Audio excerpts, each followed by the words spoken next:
When people imagine an empire, they picture borders on a map. Armies, bureaucrats, taxes, officials counting grain, recording names, extracting obedience one village at a time. That's how Rome worked. That's how Britain worked. That's how modern states still believe power is built. But the most effective war machine ever assembled didn't follow that model at all. It didn't rely on income tax, it didn't depend on land surveys or censuses, it didn't even require a large, settled population. Instead, it ran on something far more dangerous: movement.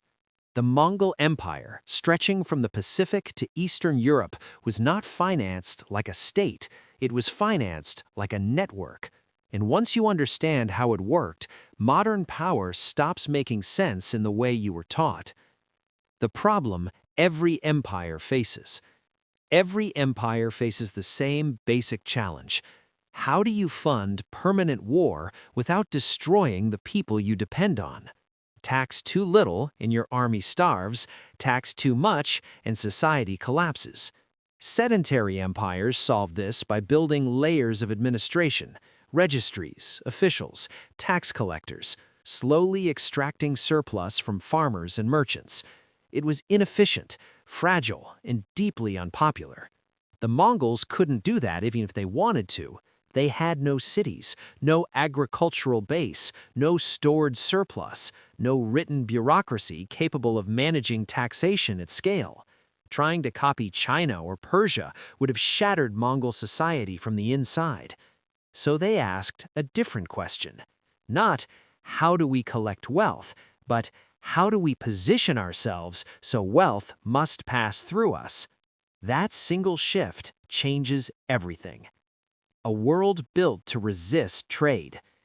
At the start of the 12th century, Eurasia wasn't globalized, it was fragmented. China, the Islamic world, Eastern Europe, each operated inside rigid political boundaries. Trade existed, but barely functioned. Every city imposed tolls. Every ruler treated merchants as walking tax targets.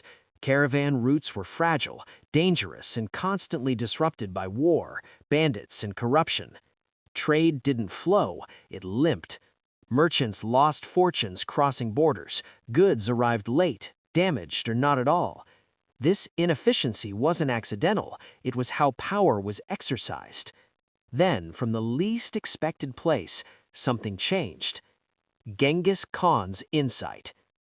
Temujin, later known as Genghis Khan, came from the Mongolian steppe, a place no empire builder took seriously. By every traditional measure of power, the Mongols should have failed, and that constraint forced innovation. Genghis Khan realized something most rulers never did. Merchants don't care who rules them, they care whether they survive the journey. So the Mongols made an offer no one else had ever made at scale. Submit, and we will protect trade better than anyone on earth. Resist, and you will be erased from the network entirely. This wasn't rhetoric, it was policy. Trade as the engine of war. Under Mongol rule, trade routes were militarized. Banditry was punished with overwhelming force. Interfering with merchants became a crime against the state. Caravans traveled under armed protection across thousands of miles. Merchants carried paisa, metal tablets granting safe passage, priority lodging, and imperial authority across Mongol territory. For the first time, Eurasia had predictable trade. Not fair trade, not gentle trade, reliable trade. And reliability is everything. From taxation to partnership. But the Mongols didn't stop at protection, they went further. Instead of taxing merchants after profits were made, Mongol elites partnered with them through a system known as ortok. Wealthy merchants received capital, protection, and political backing from Mongol patrons. In return, profits were shared. Risk flowed upward, reward flowed back into the war machine. If a merchant succeeded, the empire profited. If the merchant failed, losses were absorbed by those powerful enough to survive. This wasn't medieval chaos, it was structured incentive alignment. While European kingdoms argued over tariffs, the Mongols built something closer to a venture-backed logistics empire, enforced not by contracts but by cavalry in steel. Pax Mongolica. The result was staggering. Under what historians later called the Pax Mongolica, trade across Eurasia exploded. Silk, spices, silver, technologies, and ideas moved from China to the Mediterranean with unprecedented speed. The Silk Road stopped being a loose collection of routes. It became a single economic artery. Cities that cooperated thrived. Cities that resisted vanished. And this is where people misunderstand Mongol brutality. The destruction wasn't random, it was enforcement. A city that disrupted trade wasn't just rebellious, it was economically inefficient. Removing it wasn't cruelty, it was optimization.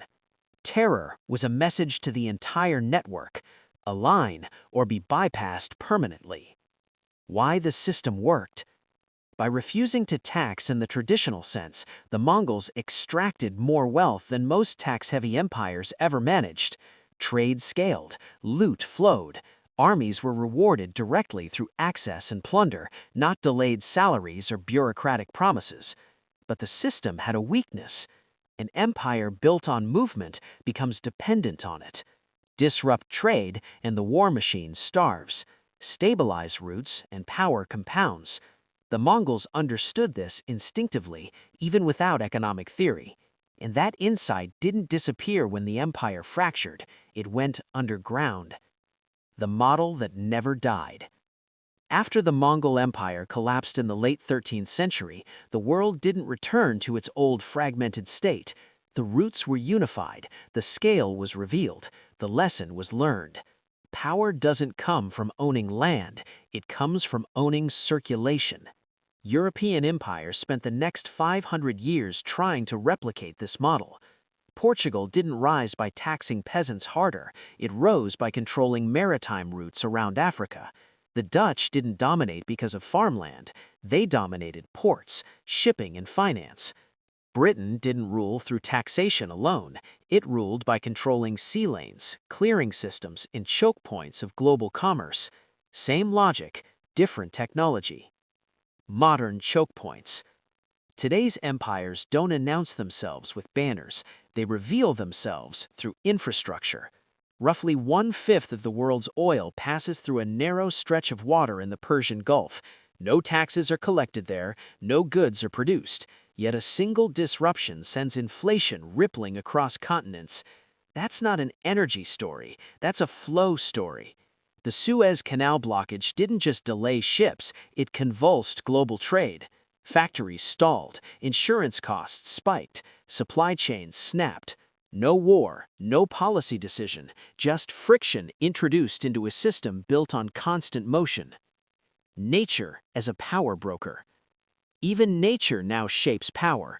When drought lowers water levels in the Panama Canal, fewer ships pass, delays multiply, prices rise, inflation follows, not because money was printed, but because efficiency collapsed. This is how modern power operates, not through speeches, through physics. Sanctions in modern irrelevance. This is also why sanctions work the way they do, when they work at all. Sanctions don't extract wealth, they interrupt flow. They cut actors out of payment systems, insurance markets, shipping lanes, and trade networks. In Mongol terms, they don't conquer a city, they declare it irrelevant. And just like then, the pain doesn't fall on those closest to power. It flows downstream to workers, consumers, and anyone paid in fixed wages. The uncomfortable truth. Most people think about money in terms of income, jobs, salaries, raises, but income is downstream. Real leverage accumulates upstream, where goods move, where capital clears, where energy flows, where risk is priced. That's why logistics outperforms manufacturing, why platforms outlast producers, why intermediaries capture disproportionate gains. When crises hit, those closest to the flow adapt fastest. Everyone else absorbs the shock. The lesson the Mongols left behind. For all our talk of progress, modern finance still runs on principles a nomadic empire understood 800 years ago. Control movement, align incentives, remove obstacles, or remove those who create them. Everything else is decoration. The Mongols didn't rule because they were the most civilized or advanced. They ruled because they made themselves unavoidable. And in a world still defined by flows of energy, goods, capital, and information, that lesson hasn't aged at all. If you want to know where power lives, don't listen to speeches. Look at what gets protected when systems break. Look at who remains solvent when everything seizes up. Look at who controls access when everyone else is negotiating price. History doesn't repeat. It rhymes perfectly.